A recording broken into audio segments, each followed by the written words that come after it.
Counter narrative থাকিব, আমাক follow' কৰিবলৈ বাধ্য কৰিব।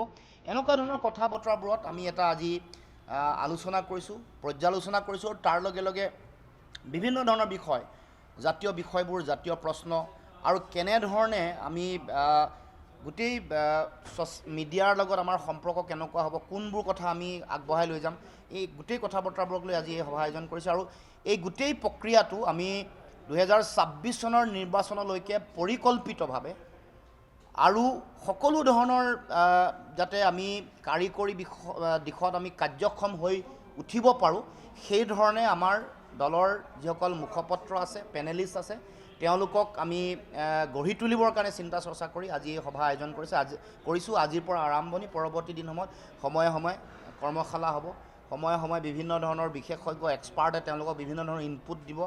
এনেকুৱা ধৰণৰ পৰিকল্পনা এটা আমি যুগুত কৰি আজিৰ পৰা এই কাম কাজ আৰম্ভ কৰিছোঁ। আমাৰ ছ'চিয়েল মিডিয়াও এটা গুৰুত্বপূৰ্ণ বিষয় যদিও আমি যিধৰণে সক্ৰিয় আৰু শক্তিশালী হ'ব লাগে আমি হৈ উঠিব পৰা নাই।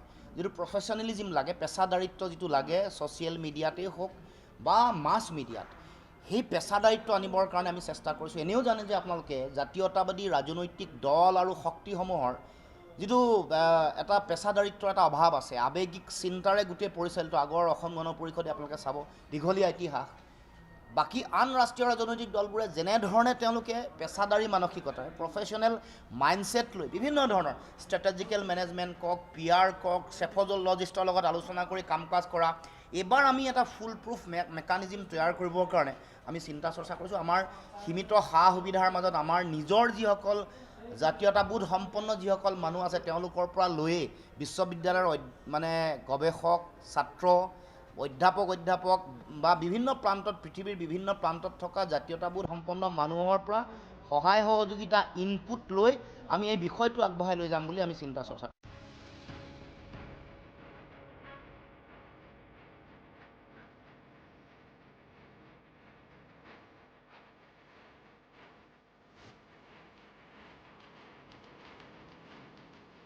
কাউণ্টাৰ নেৰেটিভ থাকিব, আমাক ফ'ল' কৰিবলৈ বাধ্য কৰিব।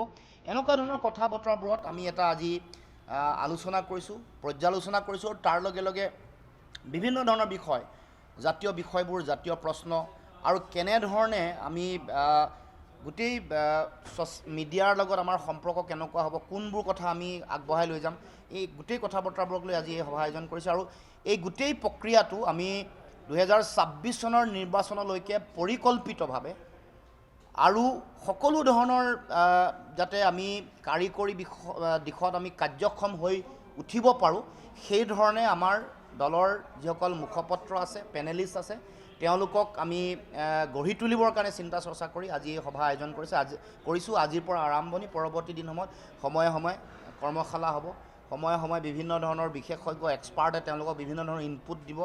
এনেকুৱা ধৰণৰ পৰিকল্পনা এটা আমি যুগুত কৰি আজিৰ পৰা এই কাম কাজ আৰম্ভ কৰিছোঁ। আমাৰ ছ'চিয়েল মিডিয়াও এটা গুৰুত্বপূৰ্ণ বিষয় যদিও আমি যিধৰণে সক্ৰিয় আৰু শক্তিশালী হ'ব লাগে আমি হৈ উঠিব পৰা নাই। যিটো প্ৰফেশ্যনেলিজিম লাগে, পেছাদাৰিত্ব যিটো লাগে ছ'চিয়েল মিডিয়াতেই হওক বা মাছ মিডিয়াত, সেই পেছাদাৰিত্ব আনিবৰ কাৰণে আমি চেষ্টা কৰিছোঁ। এনেও জানে যে আপোনালোকে জাতীয়তাবাদী ৰাজনৈতিক দল আৰু শক্তিসমূহৰ যিটো এটা পেছাদাৰিত্বৰ এটা অভাৱ আছে, আৱেগিক চিন্তাৰে গোটেই পৰিচালিত। আগৰ অসম গণ পৰিষদে আপোনালোকে চাব, দীঘলীয়া ইতিহাস। বাকী আন ৰাষ্ট্ৰীয় ৰাজনৈতিক দলবোৰে যেনেধৰণে তেওঁলোকে পেছাদাৰী মানসিকতাৰ, প্ৰফেশ্যনেল মাইণ্ডছেট লৈ বিভিন্ন ধৰণৰ ষ্ট্ৰেটেজিকেল মেনেজমেণ্ট কওক, PR কওক, চেফ'লজিষ্টৰ লগত আলোচনা কৰি কাম কাজ কৰা, এইবাৰ আমি এটা ফুল প্ৰুফ মেকানিজিম তৈয়াৰ কৰিবৰ কাৰণে আমি চিন্তা চৰ্চা কৰিছোঁ। আমাৰ সীমিত সা সুবিধাৰ মাজত আমাৰ নিজৰ যিসকল জাতীয়তাবোধ সম্পন্ন যিসকল মানুহ আছে, তেওঁলোকৰ পৰা লৈয়ে বিশ্ববিদ্যালয়ৰ গৱেষক, ছাত্ৰ, অধ্যাপক বা বিভিন্ন প্ৰান্তত, পৃথিৱীৰ বিভিন্ন প্ৰান্তত থকা জাতীয়তাবোধ সম্পন্ন মানুহৰ পৰা সহায় সহযোগিতা, ইনপুট লৈ আমি এই বিষয়টো আগবঢ়াই লৈ যাম বুলি আমি চিন্তা চৰ্চা কৰিছোঁ।